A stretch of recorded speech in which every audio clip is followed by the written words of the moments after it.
नमस्कार दोस्तों। धन योगों की श्रृंखला के अंदर आज हम ले रहे हैं बुध ग्रह को।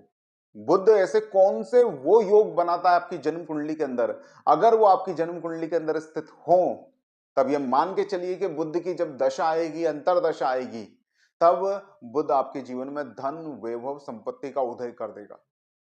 आमतौर पर बुध की जब हम स्थिति का आकलन कुंडली में करते हैं तो या तो वाणी के प्रभाव के रूप में करते हैं, अर्थात बुध आदित्य योग के रूप में, या बुद्धि के प्रभाव के रूप में करते हैं। लेकिन बुध आपकी जन्म कुंडली में इससे भी बहुत ज्यादा फल देने में सक्षम होता है। ये छुप कर आपके जीवन के समस्त व्यवहार और व्यापार को संभालता है। ध्यान से समझना, बुध सर्वत्र सर्व स्वरूपों में आपके जीवन के समस्त व्यवहारों का, यानी कि संसार के अंदर आप अपने रिश्ते नातों के साथ जिस भी व्यक्ति के साथ आप जीवन में टकराएंगे, उसके साथ आप कैसा व्यवहार करेंगे, इसका निर्णय भी आपकी जन्म कुंडली के अंदर बुध करता है। और जिन मिले हुए संपर्कों के साथ आपका व्यवहार होगा, उनके साथ आप व्यापार किस तरह से कर पाएंगे, यानी कि धन का लेन देन, आर्थिक लेन देन, जीवन को समृद्ध बनाने के लिए जो लेन देन होता है उसको आप किस तरह से करेंगे, यह भी बुध ग्रह ही तय करता है।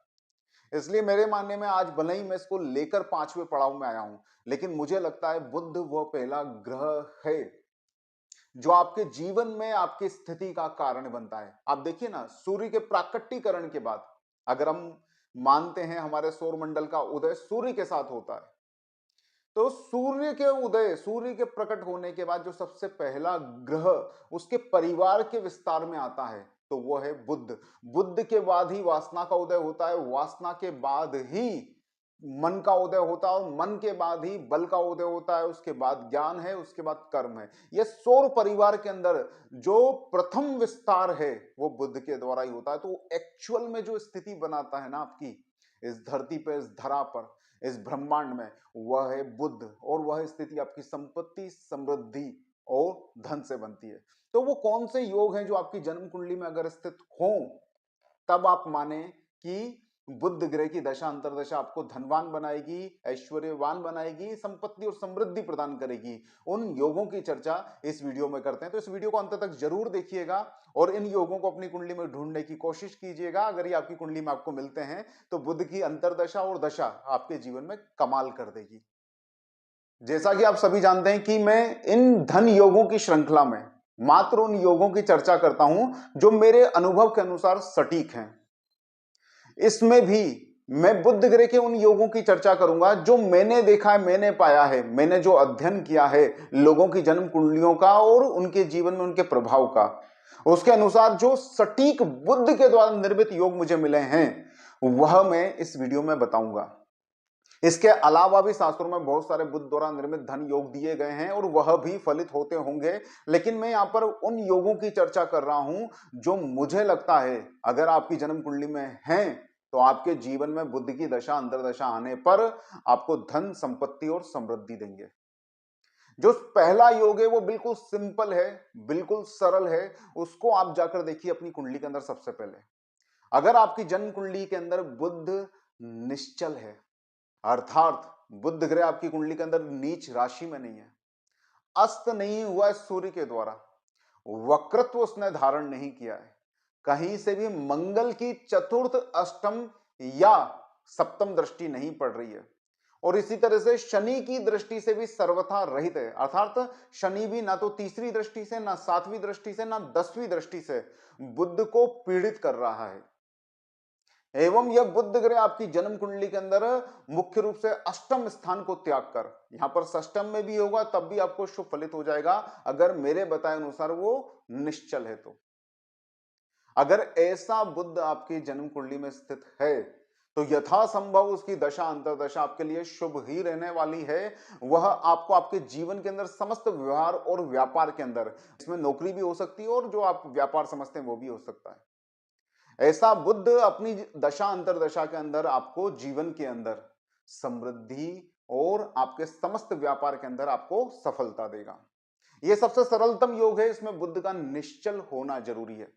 आगे के जो दो योग हैं उसके अंदर इसी निश्चल बुध के साथ हम चलेंगे। दूसरा योग जो आपकी जन्म कुंडली में बुध के द्वारा निर्मित होता है वह बनता है बहुत स्ट्रॉन्ग और मजबूत रूप से वृषभ लग्न की कुंडली के लिए। वैसे भी आमतौर पे देखा जाए तो वृषभ लग्न की कुंडली के लिए बुध ग्रह एक बहुत ही शुभ ग्रह है। अगर इस कुंडली के अंदर बुध ग्रह पंचम भाव में आकर निश्चल रूप से बैठ जाए, निश्चल अर्थात वक्री नहीं होना चाहिए, अस्त नहीं होना चाहिए, शनि मंगल से दृष्ट नहीं होना चाहिए।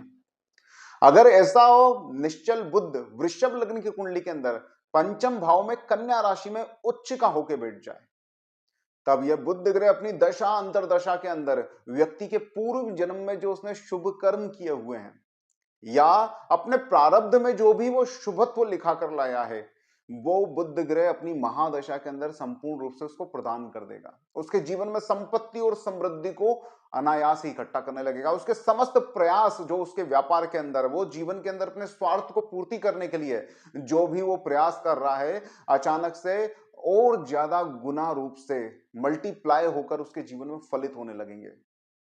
अगर ये कुंडली आपकी है और आपके इस कुंडली के अंदर बुध इस तरह से स्थित है, तो यकीन मानिए बुध की दशा आपके जीवन में आमूल चूल शुभ परिवर्तन करने वाली बनेगी। ऐसे बुध की आप उपासना और करने लगें, गणपति की आराधना और करने लगें, बुधवार का दिन आपके पुण्यों का दिन हो जाए, अर्थात दान पुण्य करने का दिन हो जाए, तो ये बुध और भी ज्यादा प्रखर हो जाएगा और आपके जीवन को आपके प्रयासों के अनुरूप वृद्धि देने लगेगा।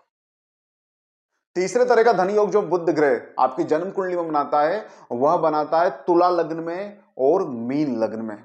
अन्य लग्नों के लिए भी यह योग सामान्यतः धन के लिए फलित होता है, लेकिन उतनी विशालता के साथ नहीं होता और उस तरह से नहीं होता जैसा मैं बताने वाला हूं।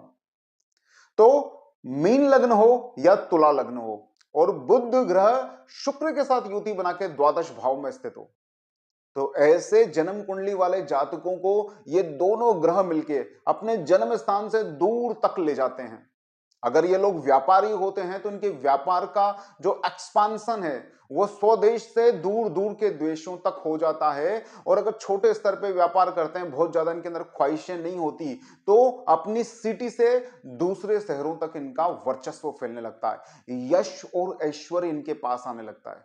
तो तुला और मीन लग्न के जातकों की अगर कुंडली के अंदर बुध शुक्र द्वादश में बैठे हुए हैं और साथ में केतु और आके बैठ जाए, तो बुध शुक्र की दशा अंतर दशा में जब भी केतु का प्रत्यंतर आएगा, तब इनको अपने धन के लिए गए प्रयासों में, धन के लिए जो भी ये प्रयास करते हैं, अपना व्यापार करते हैं, उसके अंदर अचानक से वृद्धि और धन की बहुलता इनको मिलने लगेगी। केतु की अंतरदशा चाहे बुध के अंतर आए, ऐसे योग में केतु की अंतरदशा चाहे बुध की महादशा के अंदर में आए या शुक्र की महादशा के अंतर में आए, केतु जब भी अंतरदशा में इन दोनों ग्रहों के प्राप्त होगा, तब तब व्यक्ति को अनायास ही अनअपेक्षित धन या अनअपेक्षित अपॉर्चुनिटीज मिलने लगेगी। यहां पे चमत्कार पैदा करने वाला ग्रह केतु है। केतु के अंदर बुध और शुक्र निष्फल होंगे, लेकिन बुध और शुक्र ग्रह के अंदर केतु बिल्कुल आश्चर्यचकित कर देने वाला शुभ फलदाता बनकर आएगा। अच्छा, बुध और शुक्र की युति वैसे कुंडली में कहीं पर भी हो, अगर बुध मात्र निश्चल हो, अस्त ना हो, वक्री ना हो, शनि और मंगल से दृष्ट ना हो और अष्टम भाव में जाकर ना बैठा हो, अष्टम भाव का स्वामी होना चलेगा, अष्टम भाव में जाकर ना बैठा हो, ऐसी स्थिति में बुध और शुक्र की युति कुंडली में कहीं पर भी होगी तो वह महालक्ष्मी योग ही कहलाएगी। लेकिन विशिष्ट रूप से विदेशों से अनायास धन की प्राप्ति, विदेशों तक अपने व्यापार का विस्तार, या कोई मल्टीनेशनल कंपनी में जॉब करते हैं तो इन्हीं की दशा अंतरदशा और प्रत्यंतर दशा में विदेशों में जाकर बस जाने का, विदेशों में जाकर अपॉर्चुनिटी जॉब को ग्रहण करने का योग ये बना देंगे। अर्थात पूरी तरह से संपन्न बनाने का काम यह युति आपकी जन्म कुंडली में करती है। और बुध शुक्र और केतु अगर ये तीनों एक साथ द्वादश भाव में हैं, तो इन तीनों की दशा अंतरदशा जीवन के अंदर धन देने वाली होती है। आशा करता हूं धन योगों की यह श्रृंखला आपको निश्चित रूप से पसंद आ रही होगी।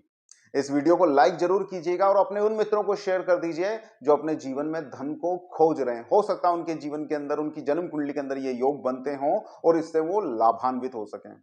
अभी और जो प्लानेट बचे हुए हैं उनके द्वारा भी जो योग बनते हैं, जो सटीक रूप से आपके जीवन में फलित हो सकते हैं, उनको मैं अगले वीडियोस के अंदर बताऊंगा। इस चैनल को सब्सक्राइब करके रखिए और मेरे अन्य वीडियो जो मैंने पहले बनाए हैं वह भी इसी तरह से ज्ञान से परिपूर्ण हैं, आप उनको जाकर भी अवश्य देखिएगा। नमस्कार दोस्तों, जय श्री कृष्णा।